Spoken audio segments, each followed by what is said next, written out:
What if the quiet mechanic working the late shift at a small regional airport, just another exhausted single dad trying to make ends meet, was once the most legendary test pilot in aviation history?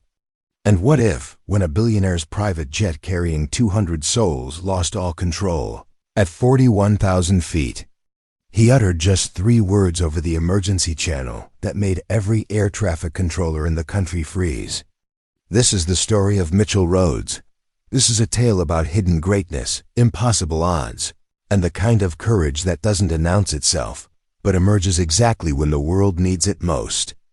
If stories of redemption, unexpected heroes, and the power of second chances stir something deep within you, make sure to subscribe to Soul Moment Story for more incredible true tales that remind us why humanity is worth believing in. Before we jump back in, tell us where you're tuning in from, and if this story touches you, make sure you're subscribed, because tomorrow, I've saved something extra special for you.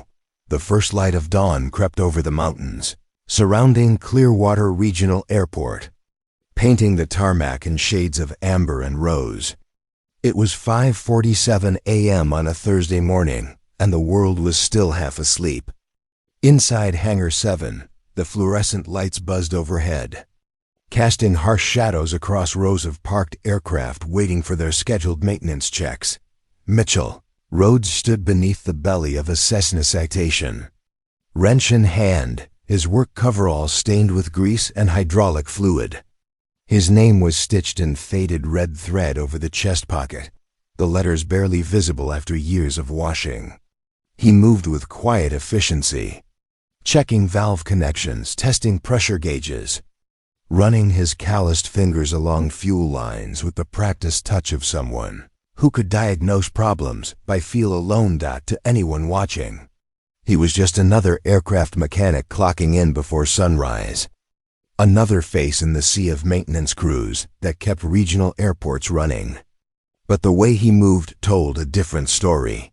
There was precision in every gesture, a methodical grace that spoke of training far beyond what any technical school could provide. His eyes, sharp and focused despite the early hour, missed nothing. On his wrist, barely visible beneath the sleeve of his coveralls, was a watch. Not the cheap digital kind most mechanics wore, but a vintage Breitling Navitimer, its face scratched and worn, the kind of chronograph only serious pilots carried.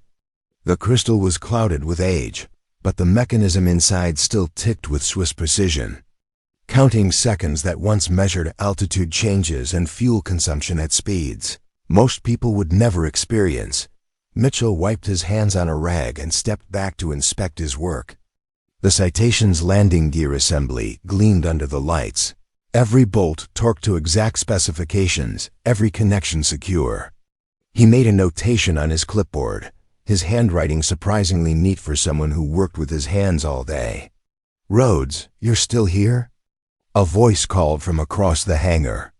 Jerry Watkins, the day shift supervisor, walked toward him carrying 2 paper coffee cups. He was a broad man with a salt and pepper beard and the permanent squint of someone who'd spent 30 years staring at aircraft in bright sunlight. Mitchell accepted the coffee with a nod of thanks.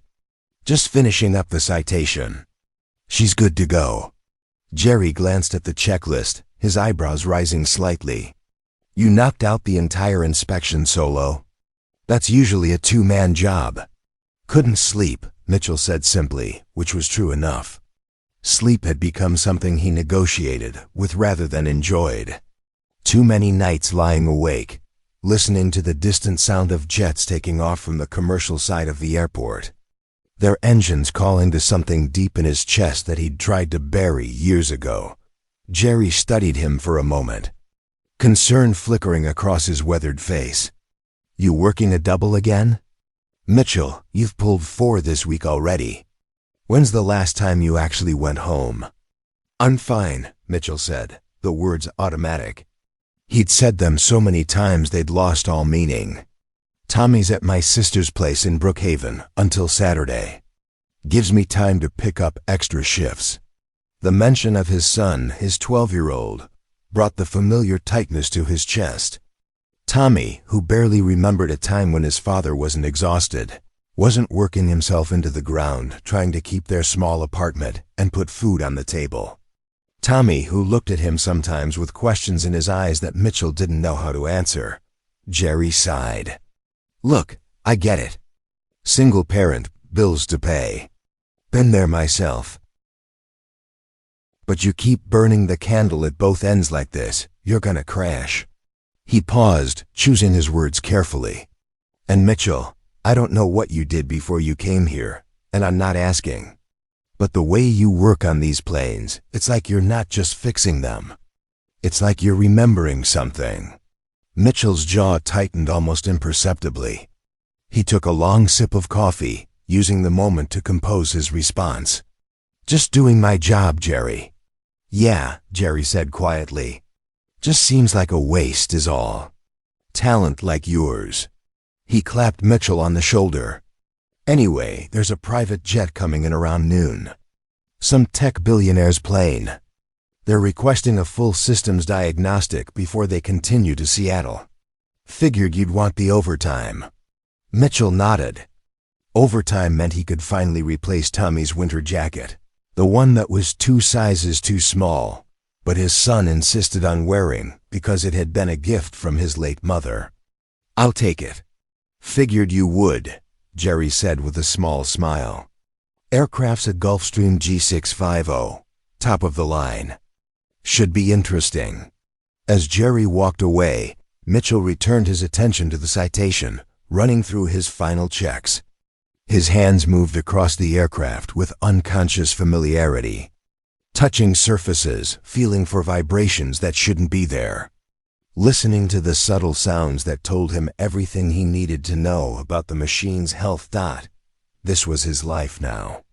Quiet, anonymous, safe. He fixed planes instead of flying them, kept his head down, collected his paycheck, and went home to a son who deserved better than a father haunted by a past he couldn't talk about. No one here knew who he'd been. No one knew the records he'd set, the experimental aircraft he'd pushed beyond every known limit, the classified missions that had made his call sign whispered with reverence in certain circles. Here, he was just Mitchell Rhodes, mechanic. Not test pilot Mitchell Rhodes, who'd flown prototype fighters at Mach 3, who'd landed damaged aircraft that should have killed him, who'd been recruited by 3 different governments and turned them all down. Not the Mitchell Rhodes whose face had once been on the cover of Aviation Week magazine, youngest test pilot ever to receive the Collier Trophy. That person had died in a fireball over the Nevada desert 7 years ago. At least, that's what the official report said. And Mitchell had done nothing to correct them. Because the truth was far more complicated, far more painful, and involved a choice between the sky he loved and the family he loved more. He'd chosen family. And then, 6 months later, his wife Emma had died in a car accident, leaving him alone with a 5-year-old who asked every night when Mommy was coming home. By the time Tommy stopped asking, Mitchell had already burned every bridge to his old life. The legendary test pilot was gone. Only the mechanic remained. The sun was fully up now, streaming through the hangar's high windows. Mitchell gathered his tools, returned them to their precise places in his rolling toolbox, and headed toward the break room. He had 6 hours before the billionaire's Gulfstream arrived. Time enough to catch a nap in his truck, maybe grab some breakfast from the vending machine. As he walked across the tarmac, a shadow passed overhead. He looked up instinctively, his trained eye immediately identifying the aircraft, a Boeing 737.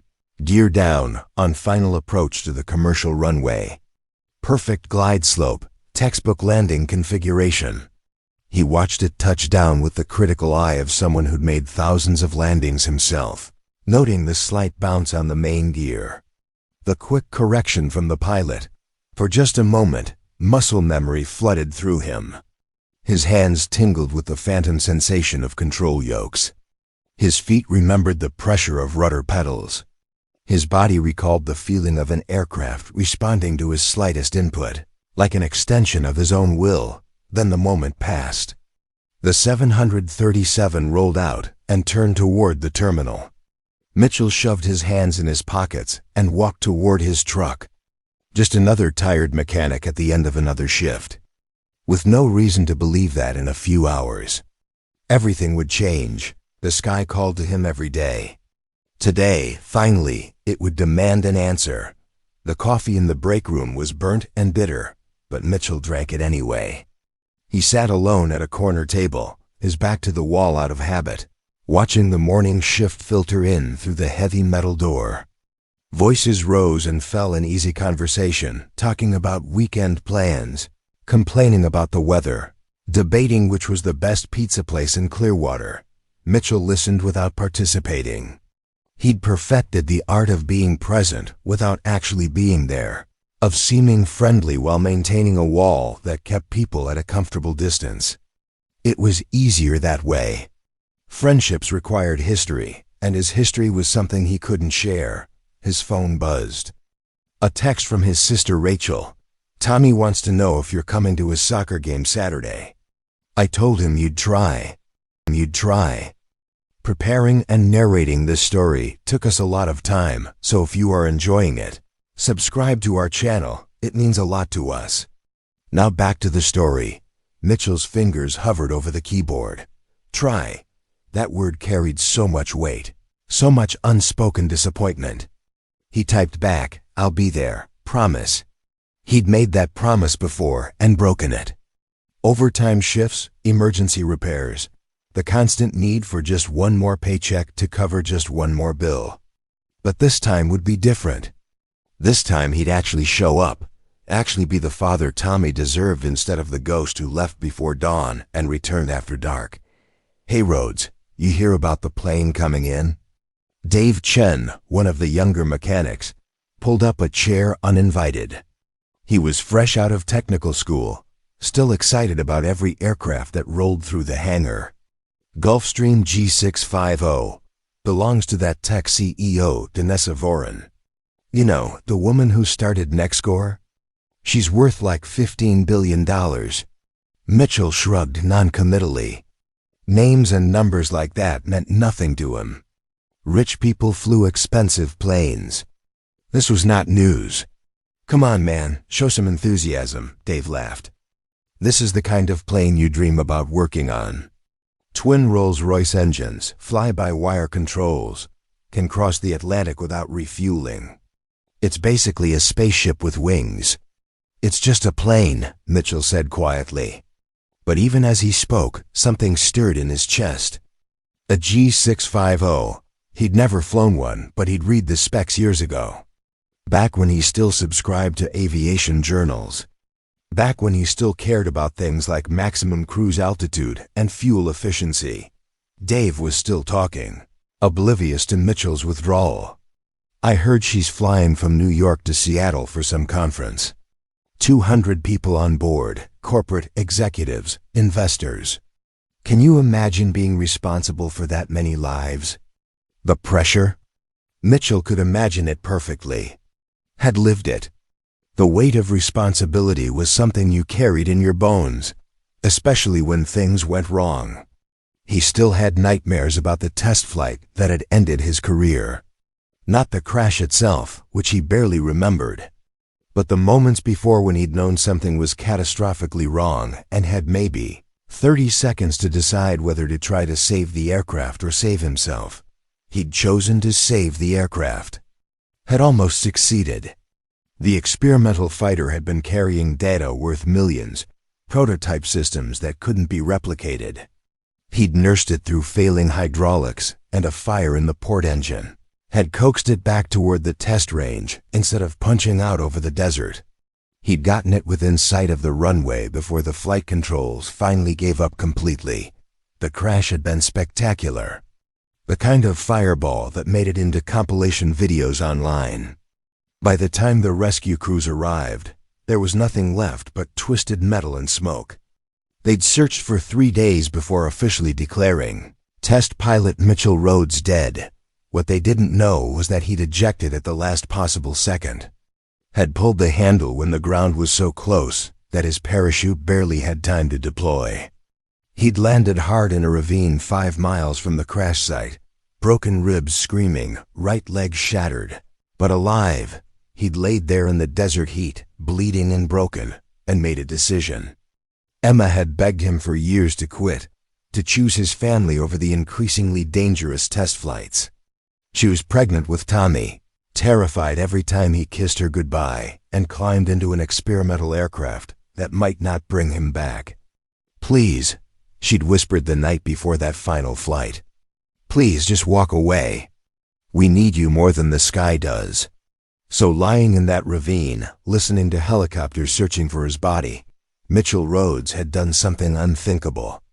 He'd let them believe he was dead, had dragged himself to a highway, flagged down a truck driver, and spun a story about a hiking accident. Paid cash for a bus ticket to California. Disappeared. For 6 months, he'd lived as a ghost. Changed his name, worked cash jobs, sent anonymous money orders to Emma. He'd planned to surprise her, to show up at the house and explain everything, to start fresh. He'd imagined her tears of joy, Tommy's confused but happy face, the life they'd finally have together. Instead, he'd arrived to find the house empty, a realtor's sign on the lawn, and neighbors who awkwardly explained about the accident. The drunk driver who'd run a red light. The funeral he'd missed because he'd been pretending to be dead. The guilt had nearly killed him. Still was killing him, slowly, day by day. He'd sacrificed his career to be with his family, and his sacrifice had meant he wasn't there when they needed him most. Emma had died thinking he was already gone. Tommy had lost both parents in the span of 6 months. Mitchell had seriously considered just staying dead. It would have been easier. But there was Tommy, 5 years old and alone except for Rachel, and Mitchell couldn't abandon his son the way he'd already abandoned everyone else. So he'd come back, claimed to be a distant cousin of the deceased pilot, produced forged documents, and fought for custody. Rachel knew the truth, had recognized him immediately despite the beard and the weight loss and the haunted look in his eyes. She'd helped him navigate the legal system, had backed his story, had never once asked if it was worth it. Because they both knew the answer. Tommy was worth anything, but keeping Tommy meant staying dead. The moment Mitchell Rhodes, legendary test pilot, resurfaced, questions would be asked. Investigations would be opened. And there was a very real chance he'd lose custody of his son to a system that didn't look kindly on people who faked their own deaths. Even for good reasons. So he'd taken the name of a real person, a distant relative who'd died years ago, had obtained genuine documents through channels he didn't want to think too hard about, and had become someone else. Someone ordinary. Someone forgettable. Someone who fixed planes instead of flying them. Most days, he could almost believe he was that person. Most days, the ache in his chest when he watched planes take off was bearable. Most days, he didn't stand at Tommy's bedroom door at night and wonder what Emma would think of the choices he'd made, the life he was giving their son. But some days, like today, the weight of his double life pressed down until he could barely breathe. Some days, he caught his reflection in a polished aircraft surface and didn't recognize the man staring back. Some days, he wondered if the crash really had killed him, and this was just a particularly vivid dream his dying brain had conjured in those final seconds before impact. "Rhodes? You still with us?" Dave was waving a hand in front of his face. Mitchell blinked, forcing himself back to the present. "Yeah, sorry, long night. I was saying the Gulfstream's landing in an hour. Jerry wants you to lead the diagnostic. Apparently the owner specifically requested our best mechanic." Dave grinned. "That's you, in case you were wondering." Mitchell nodded, standing up and dumping his coffee in the sink. "Our best mechanic. If they only knew. If they knew that the man checking their fuel lines had once landed a prototype fighter with no hydraulics and one engine, using only differential thrust and prayer. If they knew that their quiet, antisocial coworker held 3 civilian speed records that still stood because the aircraft he'd flown to set them had been classified. But they didn't know. couldn't know. And that's how it had to stay. For Tommy's sake, if nothing else. The boy deserved a father who was present, even if that father was living a lie. Even if that father woke up some nights with his hands shaking, reaching for controls that weren't there, landing planes that existed only in memory and nightmare. Coming? Dave asked from the doorway. Right behind you, Mitchell said. He followed the younger man out into the bright morning, toward the hangar where the Gulfstream would soon arrive, carrying its billionaire owner and 200 souls who had no idea that their aircraft would soon be in the hands of a dead man. The universe, Mitchell had learned, had a cruel sense of humor. He'd spent 7 years running from his past, hiding his skills, keeping his head down. Today, whether he knew it or not, all of that was about to end, because sometimes the sky doesn't let you go. Sometimes it waits, patient and inevitable, until the moment you're needed most. And then it reaches down and reminds you exactly who you used to be. The Gulfstream appeared on the horizon right on schedule, sunlight glinting off its sleek fuselage as it began its descent toward Clearwater Regional.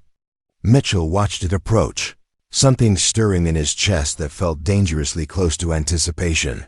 Just another plane, he told himself. Just another inspection.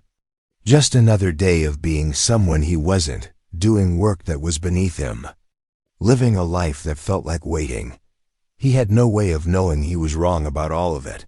The Gulfstream, G650, touched down with barely a whisper, its tires kissing the runway with the kind of precision that spoke of an experienced pilot at the controls. Mitchell watched from the hangar entrance as the sleek aircraft taxied toward them, its white paint gleaming in the midday sun, a subtle gold stripe running along the fuselage just below the windows. Even from a distance, it was clearly a machine built for luxury and speed in equal measure. Jerry appeared at his shoulder, clipboard in hand. Beautiful bird, isn't she? Owner's already radioed ahead. Wants a complete systems check before continuing to Seattle. Apparently they've been getting some intermittent warning lights on the flight management system. Probably just a sensor glitch, but with that many people on board, can't be too careful. Mitchell nodded, his eyes tracking the aircraft as it rolled to a stop on the apron about 50 yards from the hangar. The engine spooled down with a descending whine that triggered another cascade of muscle memory. He could feel, as clearly as if he were sitting in the cockpit, exactly what the pilot was doing right now. Throttles to idle, fuel cutoff levers, battery master switches. The familiar dance of shutdown procedures that he'd performed thousands of times. You good to handle this? Jerry asked. I can assign Dave to assist if you want. I'm fine solo, Mitchell said. The truth was, he preferred working alone. Fewer questions that way. Fewer opportunities for someone to notice that he worked on aircraft with the intimacy of a pilot rather than the detachment of a mechanic. The forward cabin door opened, and a set of air stairs extended automatically. The first person to emerge was a woman in her early 50s, dressed in an immaculately tailored navy suit, her dark hair pulled back in a style that managed to look both professional and effortless. Even from this distance, she carried herself with the unmistakable confidence of someone accustomed to being the most important person in a room. That's her, Jerry said, unnecessary awe creeping into his voice. Danessa Voren, CEO of Nexcore Technologies, built the company from nothing in her garage 20 years ago. Now it's worth $90 billion. Mitchell watched as more passengers disembarked. Corporate types mostly, carrying briefcases and laptops, squinting in the bright sunlight, already pulling out phones to check messages. About 30 people total emerged before the flow stopped.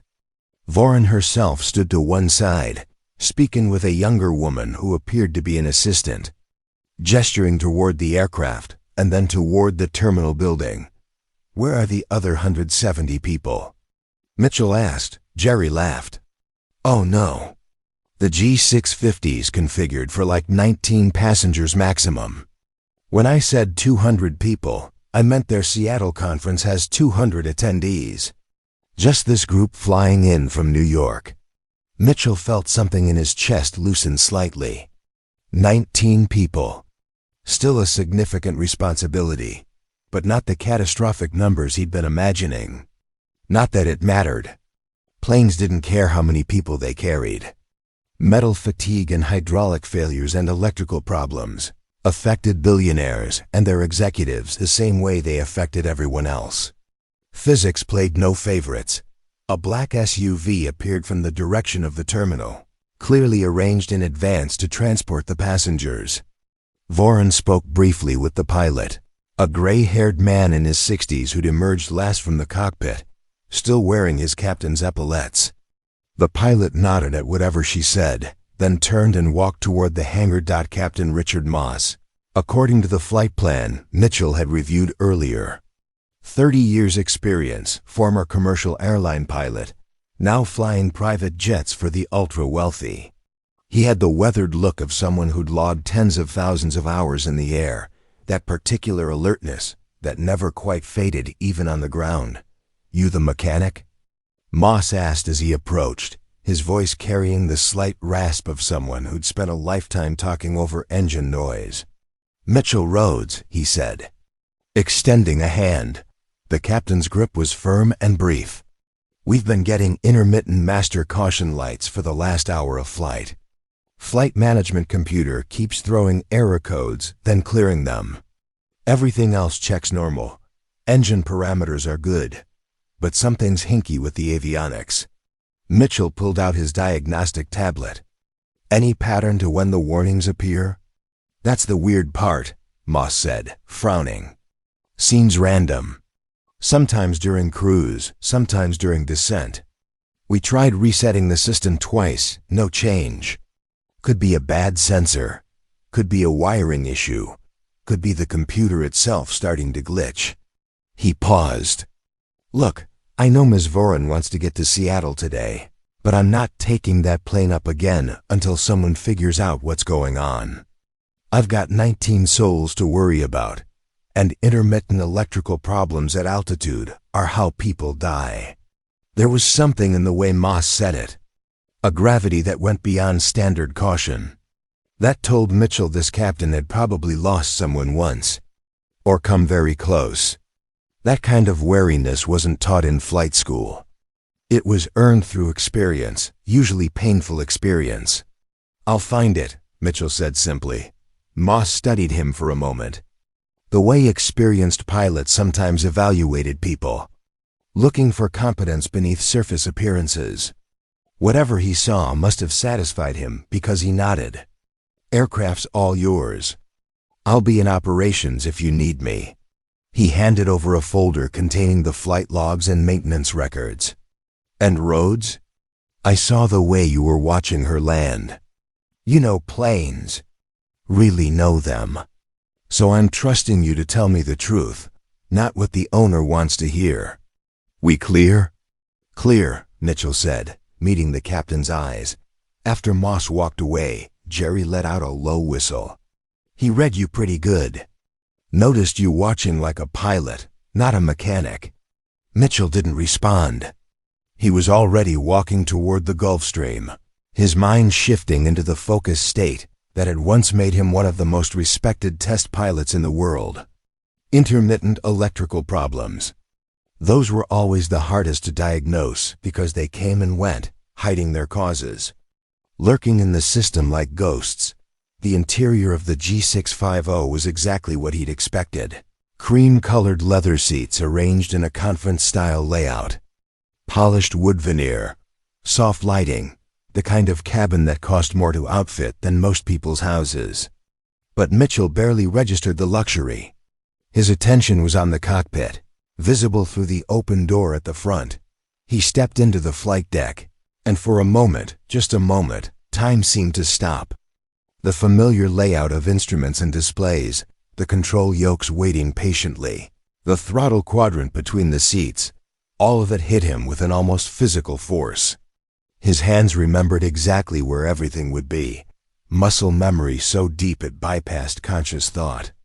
He could sit down right now and fly this aircraft without hesitation, without even glancing at the checklist, but he didn't sit down.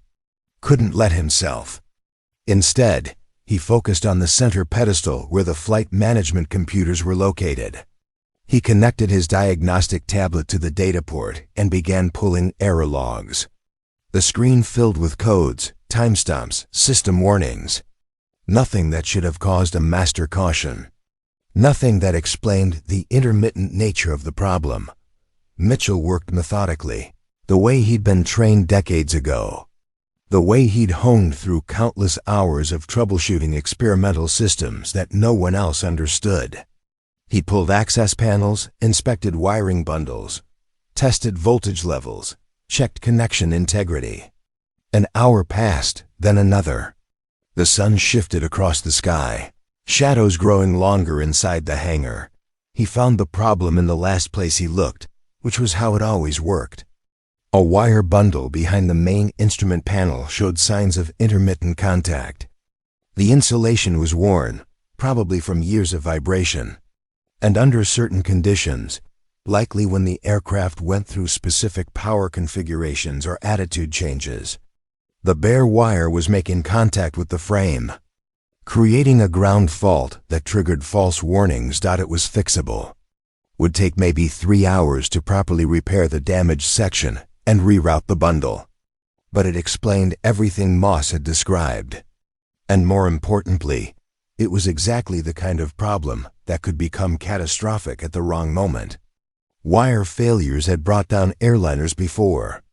What started as intermittent warnings could cascade into actual system failures, especially if the damage propagated to other circuits. Mitchell was so focused on documenting the problem that he didn't hear footsteps behind him until a voice spoke. Sharp and professional. "So what's the verdict? Can we fly today or not?" He turned to find Danessa Voren standing in the cabin, having apparently dismissed her assistant and returned alone. Up close, she was even more striking than from a distance.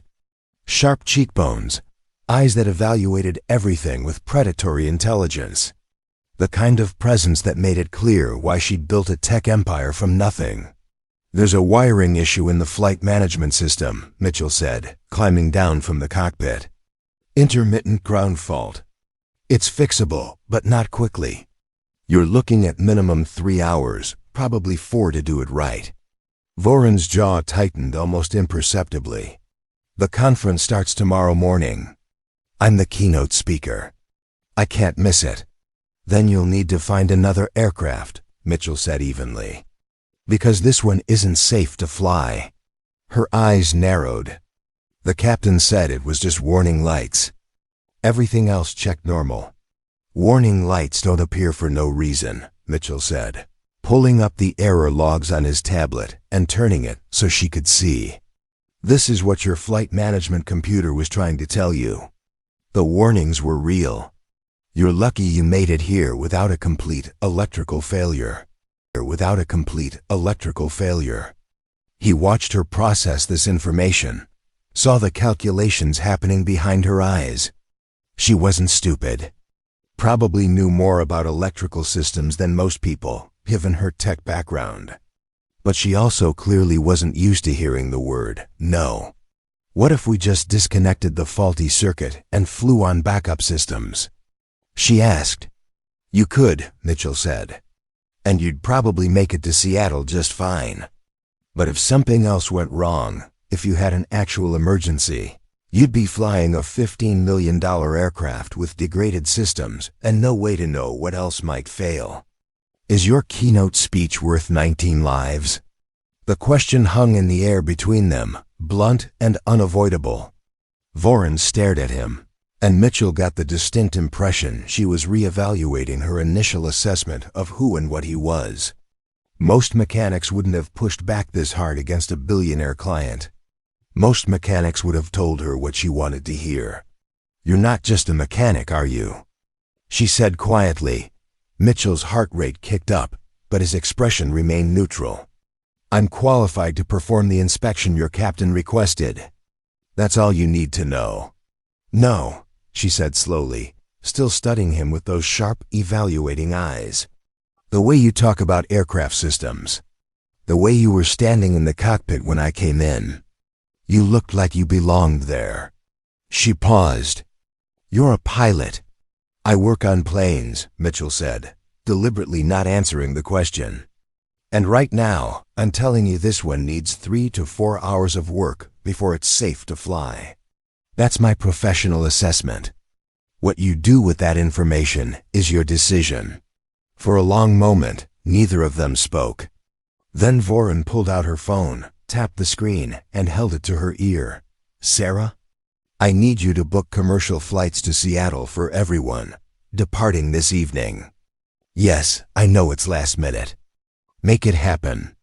She ended the call and looked back at Mitchell. "Fix it properly. I'll fly commercial today, but I want my plane ready to bring us back on Saturday." Mitchell nodded. "It will be." Voren started to leave, then paused at the cabin door. "What's your name again?" "Mitchell Rhodes." "Well, Mitchell Rhodes," she said, something unreadable in her expression. "Thank you for being honest. Most people tell me what they think I want to hear. It's refreshing to meet someone who doesn't." After she left, Mitchell stood alone in the empty aircraft, his hands slightly unsteady as he gathered his tools. That had been too close. She'd seen too much, noticed things that no one else at the airport had caught in 7 years, but it was fine. She'd be gone in a few hours, off to Seattle, and he'd repair her plane and never see her again. His secret was safe. His quiet life would continue. Tommy would never have to know that his father had once been someone else entirely. Mitchell told himself all of this as he returned to the flight deck, as he began the painstaking work of repairing the damaged wiring. He told himself everything would be fine. That this was just another day, just another job. Just another aircraft passing through his life without consequence. He had no idea how spectacularly wrong he was about to be, because sometimes the universe doesn't just throw you a curveball. Sometimes it waits until you're finally comfortable, finally convinced that the past is buried. And then it detonates everything you've built with surgical precision. And sometimes that detonation begins with something as simple as a frayed wire. A delayed flight and a billionaire who notices things she shouldn't. The stage was set. The players were in position. And in less than 48 hours, Mitchell Rhodes would have to choose between the life he'd built and the person he used to be. Between staying hidden and saving lives. Between being a mechanic and remembering how to fly. The decision, when it came, would be no decision at all. Because some things you can bury. Some things you can run from. But what you truly are, at your core, always finds a way to surface. Always. Saturday morning arrived with clouds the color of old bruises, stacking up over the mountains. Mitchell stood in the Clearwater Regional parking lot at 6 a.m., coffee steaming in his hand, watching the weather system roll in with the practiced eye of someone who'd flown through conditions that would ground most pilots. The meteorological reports called it a standard autumn storm front, nothing unusual for this time of year. But something about the way the clouds were building, the particular quality of the light, made his instincts prickle with unease. He'd worked late into Thursday night and all day Friday repairing the Gulfstream's wiring system. The job had taken longer than expected because he'd refused to cut corners, insisting on replacing entire harness sections rather than just patching the damaged areas. Jerry had grumbled about the overtime costs, but Captain Moss had approved every hour without question. Recognizing thoroughness when he saw it, the aircraft sat in the hangar now, fully repaired and tested, waiting for Voren's return from Seattle. According to the flight plan filed yesterday, they were scheduled to depart Seattle at 10 a.m., putting them into Clearwater on 1 p.m., right when the storm front was predicted to hit. Mitchell had checked the weather forecast 3 times already this morning, each time hoping the system would slow down or shift course. It hadn't. His phone buzzed. Rachel's number. He answered on the second ring. "Please tell me you're not at the airport," his sister said without preamble.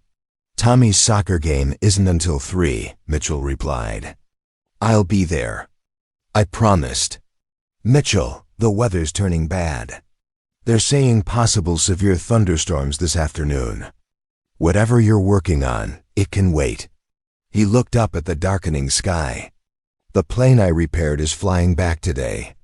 I need to be here when it lands. Make sure everything's functioning properly after the repairs." Rachel sighed, the sound carrying years of frustration and worry. "You know what your problem is? You care more about machines than people. That plane doesn't need you. Your son does." The words hit harder than she probably intended. "That's not fair, isn't it?" Her voice softened slightly. "Look, I'm not trying to fight with you. I just want Tommy to have his dad there for once. He asks about you constantly. Tells his friends his father is a pilot. Did you know that? Not a mechanic. A pilot. Like he knows somehow." Mitchell's grip tightened on the phone. "I'll be there by 3. I swear." After ending the call, he stood in the parking lot for another moment, torn between competing obligations. Rachel was right, of course. Tommy deserved better. But the thought of that Gulfstream landing with untested repairs, of not being there to verify the systems were functioning correctly, made his chest tight with anxiety.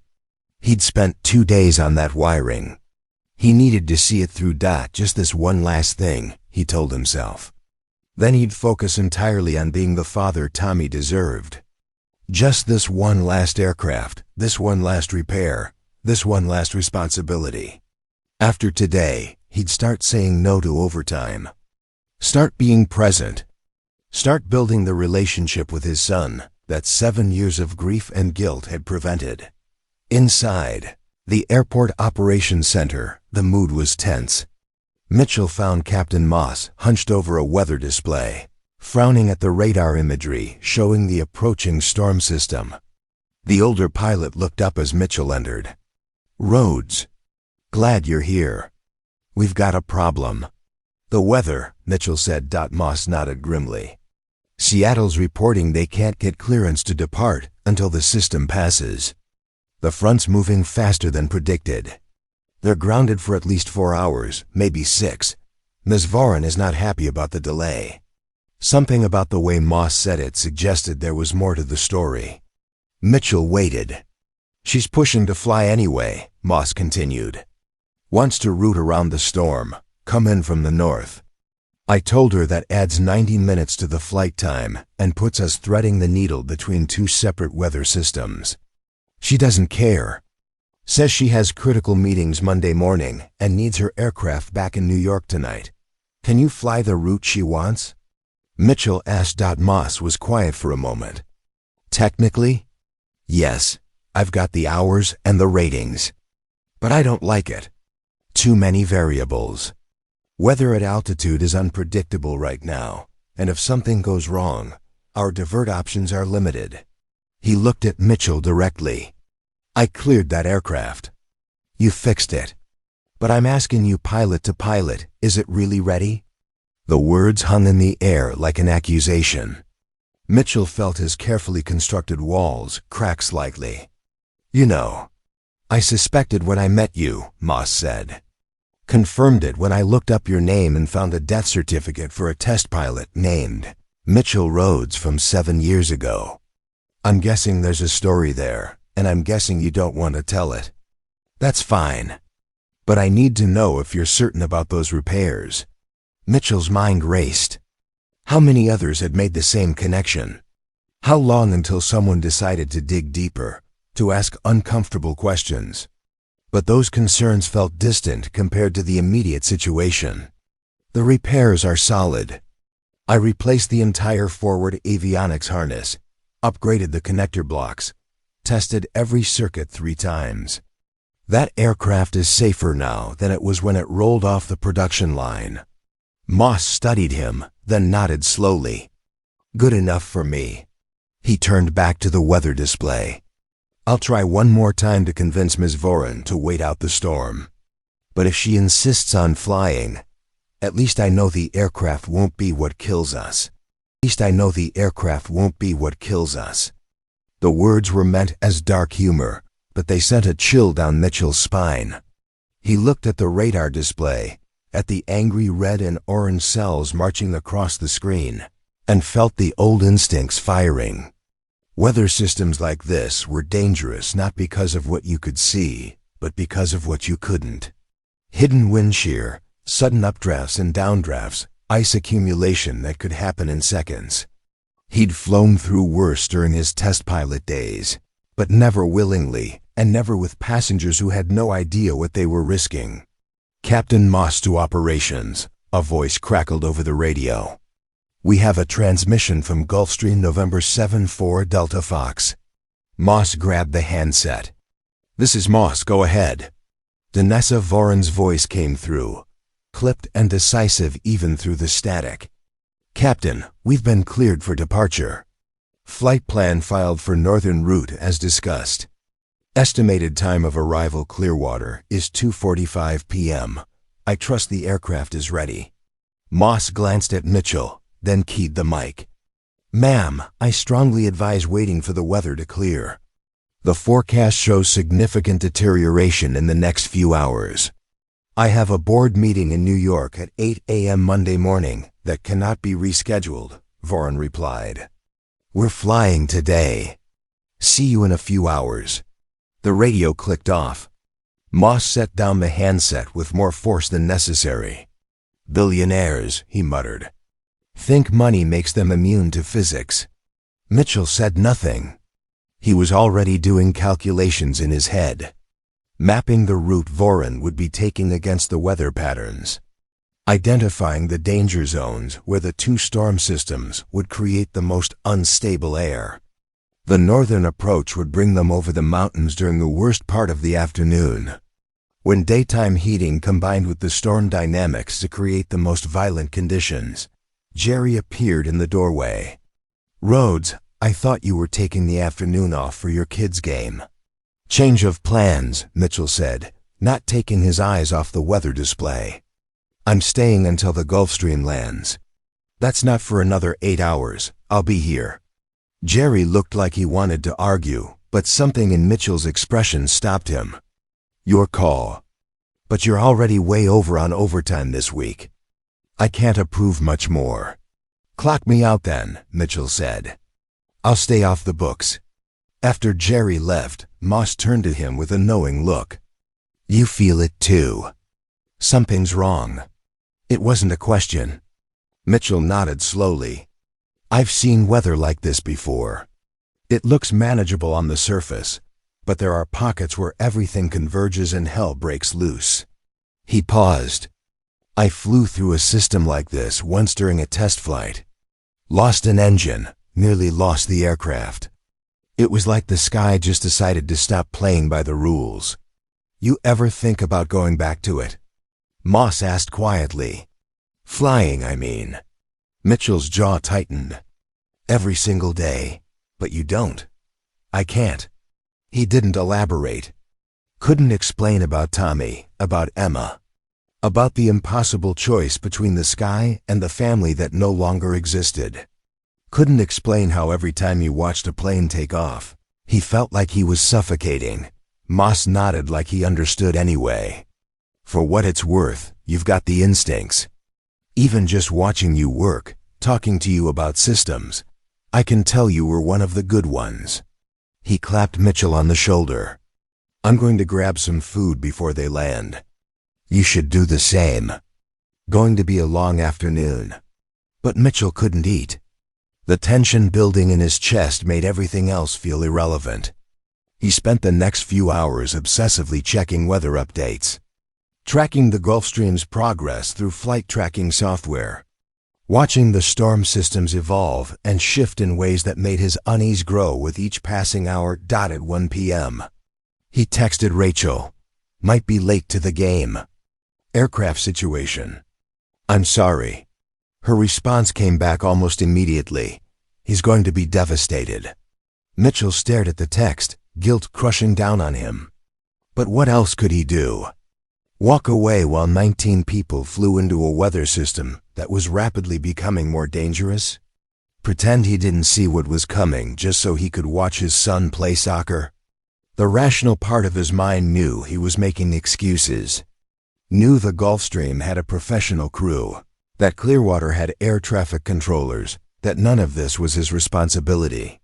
He was a mechanic who'd repaired some wiring. His job was done, but the part of him that had spent 20 years reading weather patterns and aircraft performance parameters, the part that had survived situations that should have been fatal through nothing but skill and instinct, that part couldn't let it go.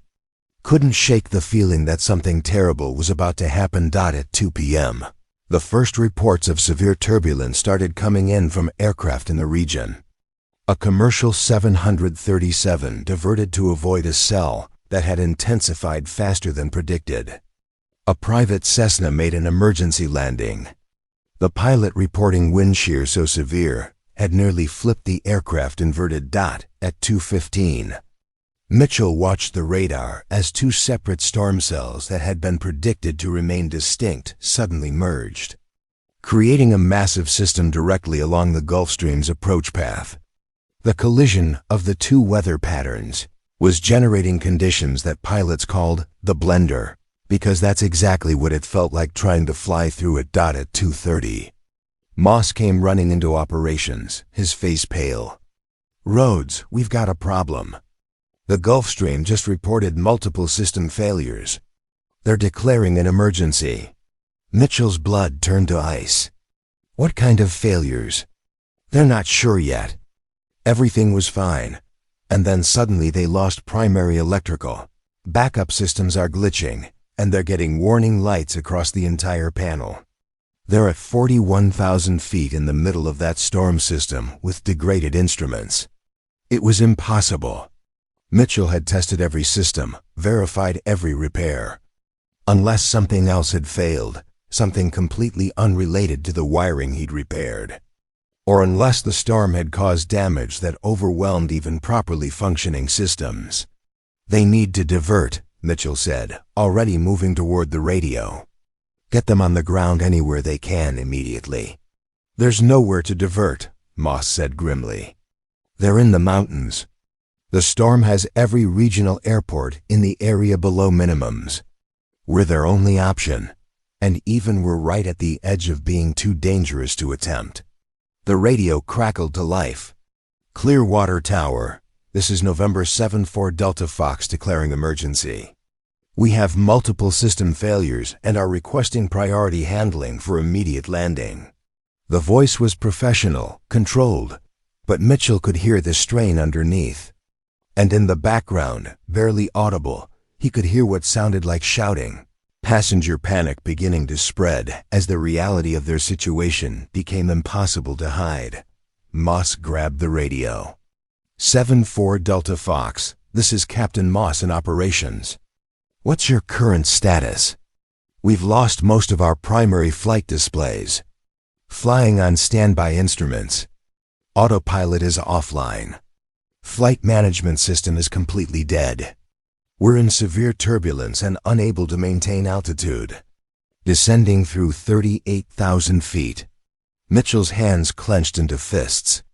This was worse than he'd thought.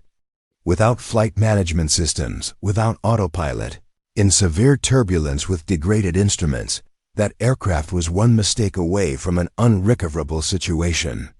And with passengers on board, with Voren and her entire executive team, the consequences of failure were catastrophic. "Can they make it here?" someone asked. Moss's expression was grim. "If they can stay in the air long enough. But in these conditions, with failing systems, the approach is going to be nearly impossible." Mitchell stared at the radar display, at the angry storm cells surrounding the Gulfstream's position, and made a decision he'd been avoiding for 7 years. "Get me on the radio," he said quietly. "I can talk them through it." Moss looked at him sharply. "You sure?" No, he wasn't sure about anything except that 19 people were about to die unless someone who understood what they were facing. Someone who'd been in similar situations and survived. Gave them the guidance they needed. "Put me on the radio," Mitchell repeated. His voice steady despite the chaos of emotions churning inside him. Now, because sometimes running from your past was a luxury you couldn't afford. Sometimes the sky came calling, and you had to answer whether you were ready or not. And sometimes the choice between who you'd been and who you'd become wasn't a choice at all. It was a test, and Mitchell Rhodes was about to find out if 7 years of hiding had dulled the skills that had once made him a legend, or if the person he'd been was still there, waiting for the moment when he was needed most. The moment had arrived. The operations center exploded into controlled chaos as Mitchell moved toward the radio console. Controllers scrambled to clear airspace. Emergency vehicles rolled toward their staging positions. And through the windows, the sky continued its ominous darkening. Clouds roiling like something alive, and angry. Moss handed him the headset without hesitation, stepping aside to let Mitchell take the primary communications position. "All yours." Mitchell's hand trembled slightly as he adjusted the headset, but his voice when he keyed the mic was rock steady, drawing on decades of training that had become as natural as breathing. November 7-4 Delta Fox, this is Clearwater Operations. I need a complete status report. Start with your flight controls. Start with your flight controls. There was a pause, then the Gulfstream's pilot responded, his voice tight with concentration. "We have manual control, but it's sluggish. Feels like we're fighting hydraulic pressure issues. Fly-by-wire system seems to be reverting to degraded mode intermittently." Mitchell's mind immediately began processing the information, building a three-dimensional picture of the aircraft's condition. Fly-by-wire degradation meant the flight control computers weren't getting clean data from the sensors, forcing the system to fall back on less sophisticated control laws. Combined with hydraulic issues, the pilots would be fighting an aircraft that responded unpredictably, especially in turbulence. Copy that.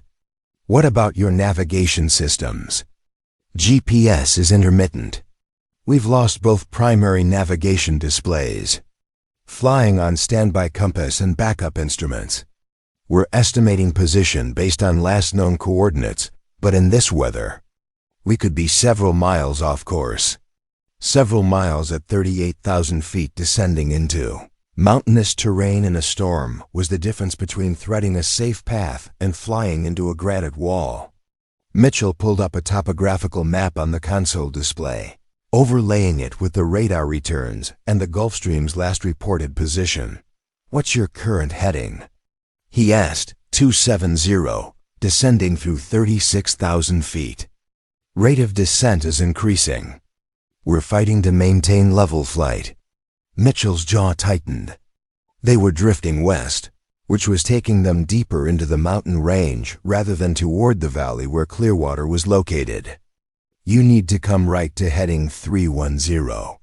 That will bring you parallel to the ridgeline and away from the highest terrain." "Copy," turning to 310. A pause. "Turbulence is severe. We just lost another 1,000 feet. Down to 35,000. Through the windows, lightning flickered inside the dark clouds. Great sheets of electric discharge that illuminated the storm's interior structure. Mitchell had seen weather like this only a handful of times in his career, and every single time it had tried to kill him. The Gulfstream crew was flying into something that most pilots never encountered and had no experience handling. "How many people on board?" Mitchell asked, though he already knew the answer. 19 souls including crew." The pilot's voice cracked slightly on the number.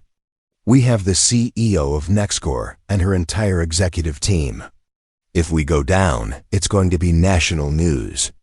Mitchell closed his eyes for a fraction of a second. Danessa Voren, who'd stood in her aircraft 2 days ago and looked at him with eyes that saw too much. Voren, who'd thanked him for being honest, for not telling her what she wanted to hear. She was on that aircraft right now, experiencing the consequences of a decision to fly when she should have waited. trusting that money and will could overcome physics and chance. "Stay focused on flying the aircraft," Mitchell said firmly. "The rest doesn't matter right now. Talk to me about your engine parameters." "Both engines are running, but we're getting fluctuating readings. Could be instrumentation issues, could be actual problems. We can't tell what the display's compromised." A voice interrupted from behind Mitchell. "We've got emergency services standing by. But in this weather, if they go down in the mountains, there's nothing we can do until the storm passes." The airport's emergency coordinator, a woman named Sullivan, stood at the console with a grim expression. Mitchell ignored her, focusing entirely on the radio. "November 7-4 Delta Fox, I need you to try something. Reduce power on both engines to 75%. It's going to feel wrong, like you're giving up altitude, but it will smooth out the airflow over the wings and might stabilize your flight controls." There was hesitation on the other end. Asking pilots to reduce power during an emergency descent went against every instinct. But Mitchell knew from experience that sometimes the counterintuitive move was the right one. "Trust me on this," he added quietly. Another pause. Then, reducing power now. A longer silence, filled only with static and the distant rumble of thunder. Then, with audible relief, "That's helping. Flight controls feel more responsive. We've arrested the descent at 33,000. "Good," Mitchell said. "Now I need you to start a controlled descent to 25,000 feet. That will get you below the worst of the wind shear, but you need to do it carefully. 500 feet per minute, no more. Use pitch, not power." As the Gulfstream crew worked to stabilize their descent, Moss leaned in close to Mitchell. "You're talking them through this like you're sitting in the cockpit with them. Like you've done this before." "I have," Mitchell said simply. There was no point in denying it now. His cover was blown the moment he'd opened his mouth and started giving guidance that went far beyond what any mechanic should know. Different aircraft, different circumstances, but same principles. When everything goes wrong at altitude in bad weather, you strip it down to basics. Attitude, airspeed, heading. Everything else is noise. The radio crackled again. "We just lost cabin pressure. Masks have dropped. Passengers are panicking." Mitchell's pulse spiked. Loss of cabin pressure at 33,000 feet gave them maybe 15 seconds of useful consciousness if anyone wasn't on oxygen immediately. "Get everyone on masks now. Crew first, then help passengers. You can't save anyone if you pass out. We're on it." The strain in the pilot's voice was more pronounced now. In the background, Mitchell could hear alarms blaring. The cacophony of a flight deck in full emergency mode. Sullivan spoke up again, her voice urgent. "Mitchell, we're getting reports from Weather Service. That storm cell is intensifying. They're saying it's producing downbursts up to 70 knots. If the Gulfstream hits one of those while they're trying to descend, it could push them straight into the ground. 70-knot downbursts. Columns of air hammering down from the storm clouds with enough force to overcome any aircraft's ability to climb.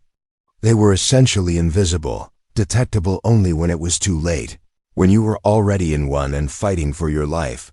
Mitchell pulled up the radar display, studying the cell structure. There, in the space between the two merging systems, was a corridor. Narrow, shifting, but potentially navigable if the Gulfstream could thread it precisely. "November 7-4 Delta Fox, I'm going to give you a series of heading changes. Follow them exactly. We're going to navigate you through a gap in the storm structure, but your margin for error is less than 2 miles on either side. Understood? Ready for headings." For the next 20 minutes, Mitchell talked the Gulfstream through a series of turns, watching their position on radar, comparing it to the weather returns, calling corrections with the precision of someone reading an instrument approach plate. Every degree of heading mattered. Every 100 feet of altitude was critical. Moss watched in silent awe as Mitchell worked, his commands coming in the calm, measured tone of someone completely in his element, despite the stakes. This wasn't a mechanic helping out during an emergency. This was a master at work. Someone who understood aircraft and weather and risk at a level that came from years of living at the edge of capability. Descending through 27,000, the Gulfstream pilot reported. Turbulence is moderating. I think we're through the worst of it. Don't get comfortable, Mitchell warned. You've still got 20 miles to fly, and the approach into Clearwater is going to be challenging. Wind shear at the surface could be severe. Roger that. And hey, whoever you are down there, thank you. You just saved our lives. Mitchell didn't respond to that. Couldn't. Because they weren't saved yet. Getting through the storm was only half the battle. Landing with compromised systems, in high winds, with terrified passengers and a flight crew that had been through hell. That was going to test every skill both he and they possessed. November 7-4 Delta Fox. Give me your current position and altitude. We're at 26,000 feet. GPS just came back online briefly. Looks like we're 15 miles northwest of the field. Mitchell checked the topography. You're clear of terrain now. Begin descent to 15,000 feet. I'm going to vector you for a straight-in approach to runway 23. Wind is currently 300 at 28 gusting to 40. The numbers told a grim story. Strong crosswinds nearly 40 degrees off the runway heading, with gusts that could push a large aircraft sideways during the most critical phase of landing. Even with full systems, it would be a demanding approach. With degraded instruments and questionable flight controls, it bordered on impossible. We're going to need every bit of that runway, the Gulfstream pilot said. With our systems degraded, I'm not confident about our ability to stop. Mitchell glanced at Moss. How much runway do they need? Normally? About 5,000 feet. With no reverse thrust and questionable brakes? Moss shook his head. More than we have. Clearwater's main runway is 7,500 feet, but with this wind, they're going to use up a lot of that just fighting to stay aligned. The math was brutal and simple. The Gulfstream was likely going to run out of runway. Even if they made it through the approach, even if they managed to touch down, they might not be able to stop before running off the end into the safety area. We have crash equipment standing by, Sullivan said. Ambulances, fire trucks, the works. But Mitchell, you need to prepare them for the possibility this doesn't end well. He looked at her, then at Moss, then at the radar screen showing the Gulfstream's blip inching closer to the airport. 19 people. Danessa Varan and her team, the flight crew. All of them trusting that the voice on the radio knew what he was doing. That the guidance being given was coming from someone capable of saving them, and maybe once upon a time. Mitchell Rhodes, the test pilot, could have guaranteed that. But that person was gone, buried under 7 years of guilt and grief, and living a lie. What remained was just a mechanic who remembered how to fly, remembered the theory, but had lost the muscle memory, the instinctive responses that made the difference between life and death. Or had he? Mitchell keyed the radio again. November 7-4 Delta Fox. I'm going to ask you something, and I need complete honesty. How confident are you in making this approach? The silence stretched long enough that Mitchell knew the answer before the pilot spoke. Truthfully? Maybe 50-50. The controls are fighting me. I can't trust my instruments, and I've never landed in winds this strong with these kinds of crosswinds. If we have to go around, I don't think we have the fuel for another attempt. 50-50. A coin flip on whether 19 people lived or died. Those were not acceptable odds, not to Mitchell. Not to anyone who'd ever been responsible for bringing an aircraft safely to ground. He looked at Moss. Saw the same calculation happening behind the older pilot's eyes. Saw the question forming before Moss even spoke it. You could do it, Moss said quietly, so only Mitchell could hear. Get in the right seat. talk him through it directly. You've got the skills. I saw how you guided them through the storm. That wasn't luck. That was mastery. Mitchell shook his head. I'm not rated on the G650. I'm not rated on anything anymore. Legally, I can't even be in that cockpit. Legal stopped mattering about 20 minutes ago when that aircraft declared an emergency, Moss countered. Right now, all that matters is getting those people on the ground alive. And you're the best chance they have. Every eye in operations was on him now. The controllers, the emergency coordinator, the handful of other airport personnel who'd gathered to watch the drama unfold. All of them waiting for Mitchell Rhodes' mechanic to make a decision that only Mitchell Rhodes, test pilot, was qualified to make. His phone buzzed in his pocket. A text from Rachel. Game starting. Tommy keeps looking for you. The guilt crashed over him in waves. His son, waiting for a father who'd promised to be there and was about to break that promise yet again. Tommy, who deserved better than a ghost for a parent, who needed consistency and presence instead of excuses about work and responsibilities. But 19 people in the sky needed him more right now. Needed the person he used to be, the pilot he'd tried so hard to bury. Needed him to stop running from his past and remember what it meant to be responsible for lives hanging in the balance. The choice, when it came down to it, was no choice at all. Mitchell stood up, pulled off the headset, and turned to Moss. Get me on that aircraft. I'll ride right seat and help bring them in. Moss nodded grimly. I'll arrange a helicopter. But Mitchell, once you do this, everyone's going to know who you really are. There's no going back. I know, Mitchell said, and felt something that had been broken inside him for 7 years suddenly click back into place. Get the helicopter ready. We're running out of time. The helicopter lifted off from the Clearwater Regional tarmac with a violence that matched the weather, wind grabbing the skids and shaking the small aircraft like a toy. Mitchell sat in the back, strapped in tight, watching through the rain-streaked windows as the ground fell away. Lightning flickered close enough that he could feel the static charge in the air, making his skin prickle. Beside him, Captain Moss had insisted on coming along, claiming someone needed to handle communications while Mitchell focused on flying. But Mitchell suspected the truth was simpler. Moss wanted to see this through. Wanted to witness whether the mechanic who guided an aircraft through a killer storm really had the skills to bring it home. The helicopter pilot, a former Coast Guard rescue swimmer named Kate Brennan, fought the controls with practiced efficiency. ETA to intercept is 8 minutes, she shouted over the rotor noise. They're at 15,000 feet, 30 miles out. You've got one shot at this. One shot. The words carried weight that went beyond aviation. One chance to prove he was still the pilot he'd once been. One opportunity to save 19 lives. One moment where everything he'd buried would be exposed to the light. Mitchell checked his harness again. Unnecessary nervous energy that his hands needed to burn off.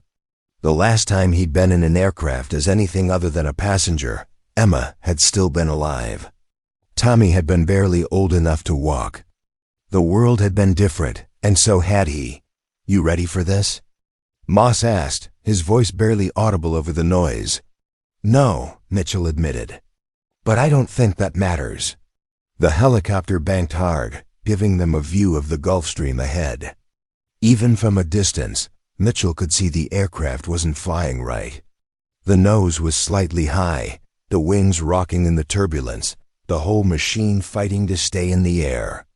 That was a crew at the absolute limit of their capability. Muscle and will barely holding together an aircraft that wanted to fall out of the sky. Brennan brought them in close, matching speed with the larger jet, close enough that Mitchell could see faces in the windows. Passengers pressed against the glass, some crying, some praying, all of them terrified. And there, in the forward cabin, he caught a glimpse of Vanessa Voren, her face pale but composed, staring out at the helicopter with an expression he couldn't quite read. This is insane, Brennan muttered as she maneuvered the helicopter directly above the Gulfstream's fuselage. I can't hold position in this wind for more than a few seconds. Then we do it fast, Mitchell said, already unbuckling. The plan was risky to the point of suicidal. They'd hover over the aircraft. Mitchell would drop to the fuselage using a rescue harness, then move to the forward door and somehow get inside, while both aircraft were moving at 250 knots. Through turbulent air. It was the kind of thing that worked in movies and got people killed in reality. But the Gulfstream was running out of time and altitude, and getting Mitchell on board any other way meant landing the helicopter, losing precious minutes, potentially losing the aircraft entirely if the systems failed completely before he could intervene. Ready when you are, Moss said, helping Mitchell into the harness. Their eyes met, and something passed between them, an understanding that only pilots shared. You've got this. Trust your training. Mitchell nodded, though his heart was hammering so hard he could feel it in his throat. 7 years since he'd been in a cockpit.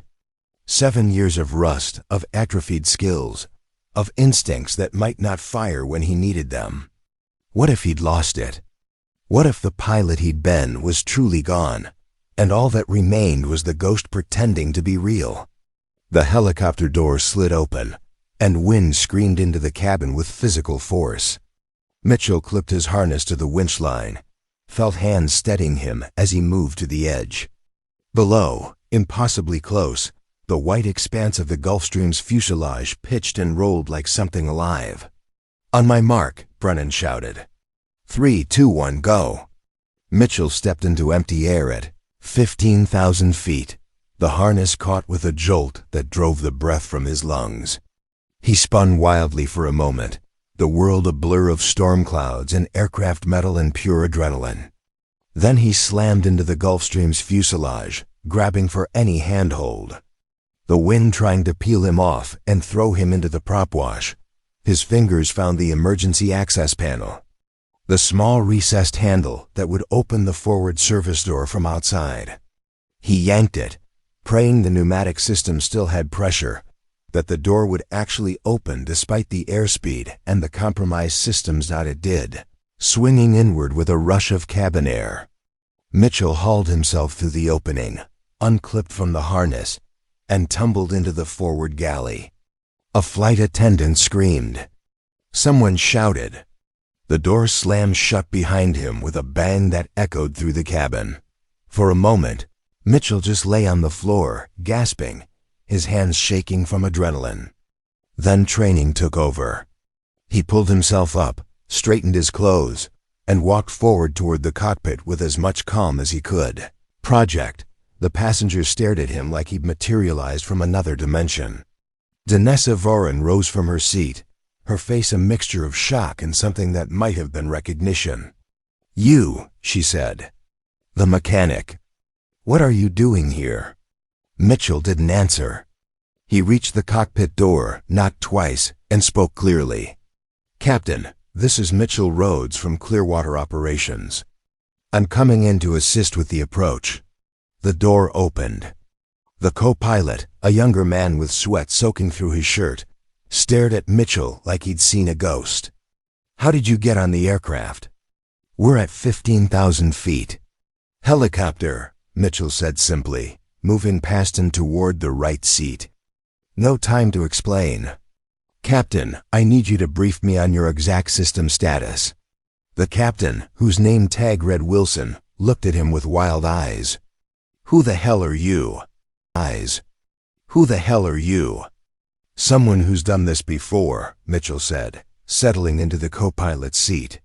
His hands found the controls automatically, muscle memory firing despite the years away.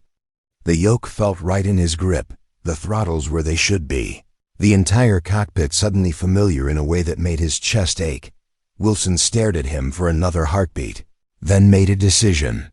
We've got intermittent flight control response, no autopilot, degraded instruments, and fuel that's lower than I'd like.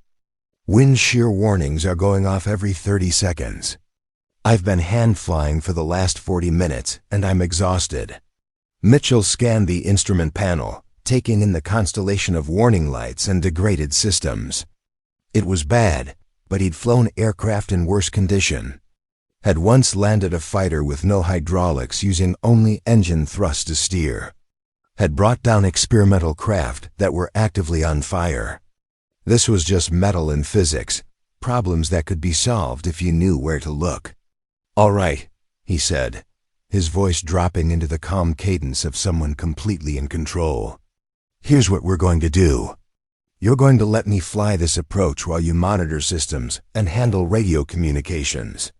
I need you to trust me, even when what I do doesn't make sense." "Who are you?" Wilson asked again. "Really?" Mitchell's hands moved across the panel, adjusting trim, checking control responses, feeling the aircraft through the stick. 7 years ago, I was a test pilot. Flew experimental aircraft that weren't supposed to be survivable. Set some records that still stand. Crashed more times than I should have lived through. He looked at Wilson directly. "My name is Mitchell Rhodes. I was declared dead in a test flight accident. And right now, I'm the best chance you have of getting these people on the ground alive." The cockpit went silent except for the rumble of engines and the ping of warning chimes. Wilson studied him, looking for deception or insanity, finding neither. "You're Ghost," he said quietly. "The test pilot they called Ghost. I remember the stories. You were a legend." "I was a lot of things," Mitchell said. "Right now, I'm just a pilot trying to bring this bird home. You with me or not?" Wilson's jaw set. "I'm with you." He keyed the radio. "Clearwater Tower, November 7-4 Delta Fox.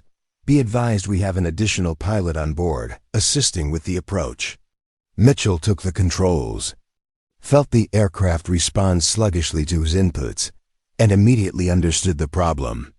The fly-by-wire system was fighting him, trying to smooth out his commands, but adding lag that made precision nearly impossible. "Disconnect the flight augmentation," he said. "If we do that, we're flying pure manual," Wilson protested. "No safety systems." "The safety systems are what's fighting us," Mitchell said. "Turn them off now." Wilson hesitated, then reached overhead and flipped a series of switches. The Gulfstream immediately felt different in Mitchell's hands, more responsive, but also more demanding. Every input now directly translated to control surface movement. No computer smoothing, no artificial stability. It was like being back in the cockpit of a 1960s-era fighter. All muscle and instinct. Mitchell smiled grimly. This was what he knew. This was where he'd lived for 20 years before the crash. "Okay," he said. "Let's fly." Behind them, in the cabin, Danessa Voron stood at the cockpit door, watching through the small window as the man she'd thought was just a mechanic took control of her dying aircraft. She pulled out her phone, fingers flying across the screen, pulling up search results for Mitchell Rhodes' test pilot. The first result was an obituary. The second was a photograph from an aviation magazine, a younger man in a flight suit standing beside an experimental aircraft, the caption calling him one of the most promising test pilots of his generation. The third was a memorial page listing his death date as 7 years ago. She looked up from her phone, back through the window at Mitchell, and understanding dawned in her eyes. The quiet mechanic who'd refused to tell her what she wanted to hear. The man who'd looked at her airplane like he'd flown it before. The way he'd stood in the cockpit with the ease of someone who belonged there. He'd been hiding in plain sight. A dead man working on aircraft because he couldn't fly them anymore. And now, because of a storm and a series of failures that shouldn't have been possible, he was forced back into the sky he'd left behind. Voron watched as Mitchell's hands moved across the controls with unconscious grace, talking Wilson through procedures, calling out altitudes and airspeeds, bringing the crippled Gulfstream down through conditions that had beaten its crew. She watched and understood that she was witnessing something rare, a person forced to confront who they really were, unable to hide anymore, choosing to be extraordinary because lives demanded it. The aircraft bucked violently, throwing her against the bulkhead. More screams from the cabin. But in the cockpit, Mitchell's voice remained steady, his hands sure, guiding them down through the darkness toward a runway he couldn't yet see but knew was there. Waiting, because some things you never forget. Some skills live in your bones, written too deep to erase. And sometimes, when the world strips away everything you've built to protect yourself, what remains is exactly what's needed. Mitchell Rhodes had tried to die once, had buried himself beneath another name and another life. But the sky, it seemed, wasn't done with him yet, not even close. The runway lights appeared through the rain like ghosts, barely visible strips of white against the dark gray chaos. Mitchell had the Gulf Stream at 500 feet, fighting cross winds that wanted to push them sideways into oblivion. Every muscle in his body was tense, reading the aircraft through his hands, his feet, feeling the way she wanted to drift left, compensating with rudder and aileron inputs that came from instinct rather than thought. Airspeed 145 knots, Wilson called out, his voice strained but steady. Sync rate 700 feet per minute. Wind 300 at 35 gusting 42. The numbers painted a brutal picture. They were coming in too fast, descending too quickly, with winds that were trying to kill them. Mitchell added a touch of power, felt the engines respond with agonizing slowness. The G650 systems were degraded enough that everything had lag. Every input delayed by fractions of a second that felt like eternities. 300 feet, Wilson said through the windscreen. Mitchell could see emergency vehicles lining the runway, their lights strobing red and blue through the rain. A welcoming committee or witnesses to disaster, depending on the next 60 seconds. His hands made constant tiny corrections, dancing on the controls, reading wind shifts before the instruments could tell him they were happening. 200 feet. Sync rate increasing. The aircraft dropped suddenly, caught in a downdraft that stole 50 feet of altitude in a heartbeat. Mitchell pushed the throttles forward, demanding power the engines were reluctant to give. The Gulf Stream wallowed, hanging on the edge between controlled flight and falling. Behind them, passengers screamed. Someone was praying loudly in Spanish.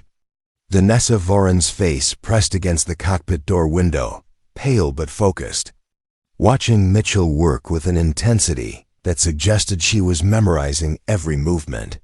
100 feet, Wilson's voice cracked slightly. Mitchell, we're too fast. They were. Landing at this speed with questionable brakes and wind pushing them sideways meant they'd use every inch of runway and probably more.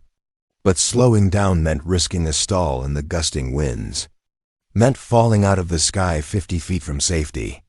Trust me, Mitchell said, his voice carrying absolute certainty he didn't entirely feel that 50 feet.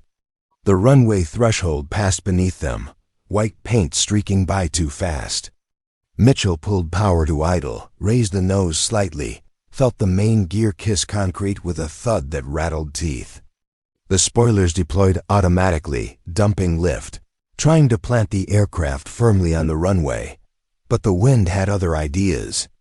A violent gust from the left pushed them sideways, the Gulfstream skidding at an angle, tires screaming protest. Mitchell stood on the right rudder, fighting to keep the nose aligned, feeling the aircraft wanting to swap ends, to spin like a weather vane in the storm.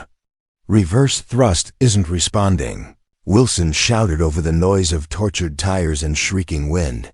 Mitchell didn't waste breath answering. He modulated the brakes carefully, feeling for the edge of a skid, knowing that locking the wheels meant losing all directional control. They were burning through runway at terrifying speed. Emergency vehicles tracking their progress.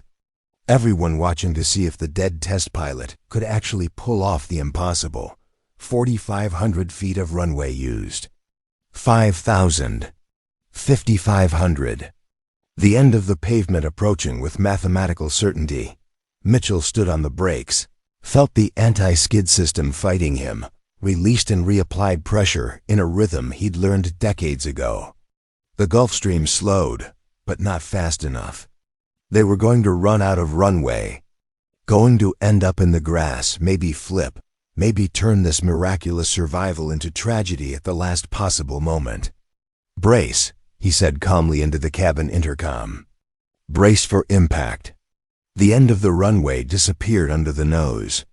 They hit the safety area at 40 knots, the Gulf Stream bouncing over rough ground, everyone thrown forward against their restraints. Metal groaned. Something underneath the aircraft gave way with a sickening crack. And then, finally, impossibly, they stopped. Finally, impossibly, they stopped. For 3 heartbeats, nobody moved. The only sound was rain hammering on the fuselage and the tick of cooling engines. Then the cabin exploded with sound. Crying, shouting, praying.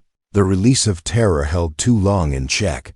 Mitchell sat with his hands still on the controls, breathing hard, his entire body shaking with adrenaline dump. Wilson turned to him, tears streaming down his face. "You did it. You actually did it." Through the windscreen, emergency vehicles surrounded them, personnel rushing forward through the rain. Mitchell unbuckled slowly, his fingers stiff, and stood up. His legs felt like water, but he made it to the cabin, made it to where Danessa Voren stood waiting. "Everyone okay?"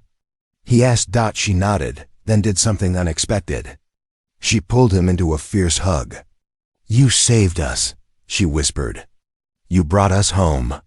Mitchell stood awkwardly in her embrace, aware of the other passengers watching, of Wilson emerging from the cockpit, of the cabin door opening to admit paramedics and emergency personnel. His secret was gone. His quiet life was over. Everyone would know now who he really was, what he'd been hiding. The man who died had just saved 19 lives. And there was no putting that genie back in the bottle. The media descended like locusts within 2 hours. News vans lined the perimeter road, satellite dishes sprouting like mechanical flowers, reporters doing breathless stand-ups about the miraculous landing at Clearwater Regional. Mitchell sat in the airport manager's office, wrapped in a blanket someone had insisted he needed, watching the circus unfold on the television mounted to the wall. "Test pilot declared dead 7 years ago, emerges as hero," the Chiron read. His old military photo filled the screen, younger, cleaner cut, wearing the flight suit he'd once lived in. Then footage of the damaged Gulfstream being towed from the safety area, rescue personnel milling around. And finally a shaky cell phone video someone had captured of Mitchell climbing down from the aircraft. Soaked and exhausted. Jerry stood in the doorway, his expression unreadable. "You want to tell me what the hell just happened? My mechanic is apparently a famous dead pilot?" "I'm sorry," Mitchell said quietly. "I should have told you." "Yeah, you should have." Jerry came in, closed the door behind him. "But I get it. You were running from something. We've all got our reasons." He sat down heavily. "You're done here, you know that? After today, every aviation company in the world is going to want you. Test pilot programs, simulator training, consulting. You can't go back to being anonymous." Mitchell knew Jerry was right. The careful life he'd built, the quiet existence that let him stay close to Tommy while keeping his past buried, all of it was gone. Destroyed in the 30 seconds it took to land an aircraft that everyone watching knew only an exceptional pilot could have saved. His phone had been ringing, nonstop. News organizations, aviation magazines, someone claiming to be from the FAA wanting to ask questions about his certifications and ratings.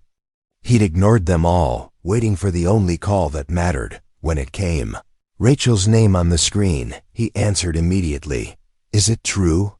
She asked without preamble. "I'm watching the news. They're saying Mitchell Rhodes, the test pilot, saved a plane today.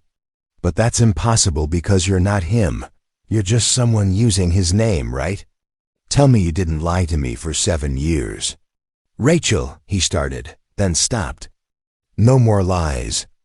No more hiding. It's true. I am Mitchell Rhodes, the same one who died in that crash. I survived, and I let everyone think I was dead because I wanted to be with Emma and Tommy. And then when Emma died, I couldn't come back as myself without losing custody of Tommy. The silence on the other end stretched so long he thought she'd hung up. Then, Tommy saw it on TV. He knows. He's asking questions I don't know how to answer. Mitchell's heart clenched. I'll come get him. I'll explain everything. You can't just show up and explain that you've been lying about who you are his entire life, Rachel said, her voice rising. He thinks his father is a mechanic named after a dead pilot. Now he's going to find out his father is the dead pilot, alive and apparently famous. How do you think that's going to affect him? I don't know, Mitchell admitted. But I have to try. Before Rachel could respond, a knock came at the office door. Moss opened it without waiting for permission, his face grim. Mitchell, you need to see this now. On the television, the news had shifted to a press conference. Danessa Voren stood behind a podium bearing the NextCore logo, flanked by executives who'd been on the flight, looking composed and professional despite everything they'd just survived. Today, my team and I experienced what should have been a fatal emergency, she was saying to the assembled reporters. We were saved by the extraordinary skill and courage of Mitchell Rhodes, a man who gave up everything to protect his family, who spent 7 years hiding his abilities because he'd made a choice to put the people he loved first. She paused. Mr. Rhodes is not just a hero. He's a reminder that sometimes the most important thing you can do is choose family over glory, obscurity over fame, and presence over prestige. The camera flashed to reporters shouting questions, but Voren held up a hand. I'm establishing a foundation in Mr. Rhodes' name to support families of pilots who've made sacrifices for their careers. Because today taught me that the measure of a person isn't what they achieve, it's what they give up when it matters most. She looked directly into the camera. Mitchell, if you're watching, thank you. And please, go be with your son. He needs you more than we needed saving. Mitchell stared at the screen, something breaking loose in his chest. Voren had just told the world his story, had framed his disappearance not as deception but as sacrifice, had given him permission, in front of millions, to choose Tommy over everything else. You should go, Moss said quietly. I'll handle the press, the FAA, all of it. Just go get your boy. Mitchell nodded, unable to speak. He stood, dropped the blanket, and walked out of the office. Through the terminal, past staring crowds who'd recognized him from the news. Out into the parking lot where his truck waited exactly, where he'd left it a lifetime ago that morning. The soccer game was long over by now. But maybe, just maybe, it wasn't too late to be the father Tommy deserved. Mitchell found them at Rachel's house, a modest 2-story in Brookhaven's quiet residential district. His truck rolled to a stop at the curb, engine ticking in the sudden silence. Through the living room window, he could see Tommy sitting on the couch, still wearing his soccer uniform, staring at something Mitchell couldn't see. Probably the television. Probably watching his father's face appear on every news channel. Rachel met him at the door, before he could knock. Her expression was complicated, anger and relief and worry all competing for space. He hasn't said much. Just keeps watching the news coverage, trying to process it. Can I talk to him? She studied him for a long moment. You break his heart again, Mitchell, and I don't care what you did today. I will make sure you regret it. I know. She stepped aside, letting him enter. The house smelled like Tommy's favorite cookies, chocolate chip, Rachel's way of trying to comfort without words. Mitchell walked into the living room, saw his son look up, their eyes meeting across a distance that felt infinite. Hi, buddy, Mitchell said, his voice rough. Tommy stared at him.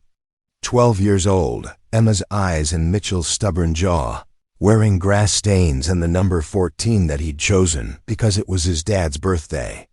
They're saying you're a hero, that you saved all those people. I did what I had to do. They're saying you were a famous pilot, that you died in a crash but didn't really die. Tommy's voice was carefully controlled, the way kids spoke when they were trying very hard not to cry. Is that true? Are you really Mitchell Rhodes? The real one? There was no point in anything but honesty now. Mitchell sat down on the coffee table, facing his son. Yes, I'm the real Mitchell Rhodes. I was a test pilot, and I crashed, and I survived.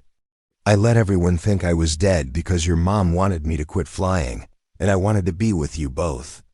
And then when she died, I couldn't come back as myself without losing you. So you lied, Tommy said flatly. For 7 years you lied to me about who you are. Yes, why? Because I was afraid, Mitchell said simply. Afraid that if anyone knew who I really was, they'd take you away. Afraid that if I told you the truth, you'd hate me for leaving your mom alone when she needed me. Afraid that I'd already failed you so completely that the only thing I could do was try to be present, even if it meant being someone I wasn't. Tommy's composure cracked. You missed my game. Again. You always miss everything because you're always working. Always at the airport. Always choosing planes over me. The words hit like physical blows. You're right. I did. And I'm sorry. Everyone at school saw the news. They're all texting me, asking if you're really my dad, if I knew, if I'm going to be famous now. Tommy's voice rose. I don't want to be famous. I just wanted you to watch me play soccer. Mitchell felt tears burning in his eyes. I know, and I can't undo missing today. I can't fix 7 years of working too much and being afraid to let you see who I really am. But I'm here now. And if you'll let me, I want to try to be the father you deserve, not the ghost I've been. Are you going to leave? Tommy asked quietly. Now that everyone knows, are you going to go back to being a pilot? Go back to your old life? A pilot? Go back to your old life? The question hung in the air. Mitchell thought about the phone calls stacking up, the offers that would come, the opportunity to reclaim everything he'd walked away from. Thought about the feeling of the Gulfstream's controls in his hands, the rightness of being back in a cockpit where he belonged. Then he looked at his son, and the answer was simple. No, he said firmly. I'm staying right here. With you. Because the only flying I want to do is showing up for your games, your school events, your life. Everything else can wait. Tommy studied him for a long moment, evaluating whether to believe, whether to trust the man who'd been lying by omission for his entire memory. Then, slowly, he stood up and crossed the space between them. Mitchell opened his arms, and Tommy collapsed into them, finally letting the tears come. I'm proud of you, Tommy whispered against his father's chest, for saving those people. But I wish you'd been at my game instead. Me too, Mitchell said, his own tears falling freely now. Me too, buddy. They sat like that for a long time, Rachel watching from the doorway with wet eyes, the television still playing news coverage in the background. The world wanted Mitchell Rhodes the hero, the legend, the test pilot who'd cheated death and saved 19 lives. But Tommy just wanted his dad Dot, and for the first time in 7 years. Maybe Mitchell could finally be both. 3 weeks later, Mitchell stood at the edge of a runway at Edwards Air Force Base, watching the sun paint the California desert in shades of gold and crimson. Beside him, Tommy clutched a plastic model of a Gulfstream G650, the same type of aircraft his father had landed during the storm. Behind them, a small crowd had gathered. Rachel, Captain Moss, Jerry, even Kate Brennan from the helicopter rescue. Danessa Voren approached across the tarmac, wearing jeans and a leather jacket instead of her usual corporate attire. Thank you for coming, she said. I wasn't sure you would. You flew us here in your jet, Mitchell said with a slight smile. Would have been rude to decline. She laughed. Fair point. She gestured toward the hangar behind them. The foundation is officially launched. We've already got applications from 50 families who need support. Pilots who sacrificed careers for their kids. Spouses who held everything together while their partners were flying. People who made the hard choices and paid the price. That's good work, Mitchell said sincerely. It's your work, Voron corrected. Your story inspired it. Your choice to be a father first, everything else second. She paused. Speaking of which, I have something for you. She handed him an envelope. Inside was a check with enough zeros to make his eyes widen. What's this? Consulting fee, Voron said. I'm hiring you as NextCore's aviation safety advisor. You'll review our procedures, train our pilots, ensure we never cut corners on safety again. It's remote work, flexible hours, and it pays well enough that you can actually spend time with your son instead of working double shifts. Mitchell looked at the check, then at Tommy, who was watching with wide eyes. I don't know what to say. Say yes, Tommy said quietly. It sounds cool. Moss stepped forward. I've also got an offer. The FAA wants you to help redesign emergency training protocols. They figure if anyone knows how to save an aircraft that shouldn't be savable, it's you. Part-time, consultancy basis, your schedule. Mitchell felt something tight in his chest finally loosen completely. A path forward that didn't require choosing between who he was and who he needed to be. A way to use his skills without abandoning his son. A second chance that actually felt like one. Okay, he said. Yes to both. But nothing happens during soccer season. Tommy's games come first. Tommy grinned, the first genuine smile Mitchell had seen since the day of the landing. Can we go up in a plane sometime? Like, just us? So you can show me what you do. Mitchell knelt down to his son's level. Absolutely. Anytime you want. He paused. And buddy, I know I can't undo the years I was absent, or the fact that I lied about who I was. But I promise, from now on, you get the real me. All of it. The good parts and the parts that are still figuring things out. Tommy thought about this. The real you is pretty cool, actually. Even if you did miss a lot of games. Well, the real you is even cooler, Mitchell said. And I'm lucky to be your dad. As the sun dipped toward the horizon, painting the sky in impossible colors, Mitchell stood with his son and watched aircraft take off in the distance. The sky called to him still, would always call to him. But now he understood that answering that call didn't mean abandoning everything else. It meant finding balance, meant being present, meant showing up not just for emergencies, but for ordinary moments that mattered more. Where in the world are you watching from? We'd love to know where this story found you, whether it's a quiet corner of your home, a busy commute, or somewhere in between. If this tale of second chances and choosing what matters most touched your heart, please consider subscribing to Soul Moment Story for more powerful narratives that honor courage, redemption, and the quiet strength it takes to be truly present for the people who need us. Because in the end, heroism isn't just about saving lives in dramatic moments. It's about showing up day after day for the people who love you. It's about choosing presence over prestige, connection over recognition, and family over glory. It's about being brave enough to be who you really are, even when hiding feels safer. Mitchell Rhodes learned that lesson the hard way, through loss and lies and 7 years of running from himself. But he learned it. And now, standing beside his son under an endless sky, he finally understood what Emma had been trying to tell him all along. The most important flight you'll ever make is the one that brings you home. Thank you for spending your time with us today. Your presence means more than you know. Until next time, stay safe, stay kind, and remember that it's never too late to choose what truly matters. Up next, you've got 2 more standout stories right on your screen. If this one hit the mark, you won't want to pass these up. Just click and check them out. And don't forget to subscribe and turn on the notification bell so you don't miss any upload from us.